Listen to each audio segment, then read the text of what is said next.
విచారణ జరుగుతున్నప్పటికీ ఇదేమన్నా పర్సనల్గా న్యాయ పోరాటం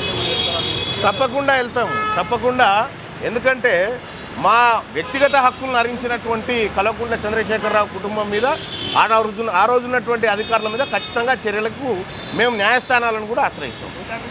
రాష్ట్ర ముఖ్యమంత్రి ఏం చెప్తున్నారు అంటే ఒకటి ఇది ఒక ఆయన బాధితుడే, నా లెక్క ముఖ్యమంత్రి రేవంత్ రెడ్డి గారు కూడా బాధితుడే. ఆయన ఫోన్లు ట్యాప్ అయినాయి, మా ఫోన్లు ట్యాప్ అయినాయి, అన్ని ఫోన్లు ట్యాప్ అయినాయి. అప్పుడు నేను ఒకటి ఏమంటున్నా అంటే ఇది చాలా తీవ్రమైన నేరం. దీన్ని తీవ్రంగా పరిగణించి దీన్ని త్వరగా ఇంకా అవసరమైతే సిబ్బందిని పెంచైనా సరే ఈ దోషులను కఠినంగా శిక్షించాలి. వీళ్ళను చట్టం ముందు దోషులుగా నిలబెట్టాలి. ప్రజలకు భరోసా రావాలి. గత ప్రభుత్వం చేసిన దుర్మార్గాలు ఈసారి జరగవు, ఈ ప్రభుత్వంలో జరగదు, ఈ ప్రభుత్వంలో ప్రజాస్వామ్యం పరిడవిల్తుందనేటువంటి సంకేతం ప్రజలకు పోవాలి. అది ముఖ్యమంత్రి గారు చెప్పాలి.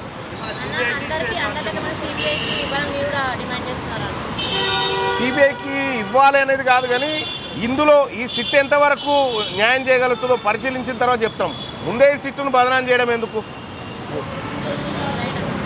రైట్.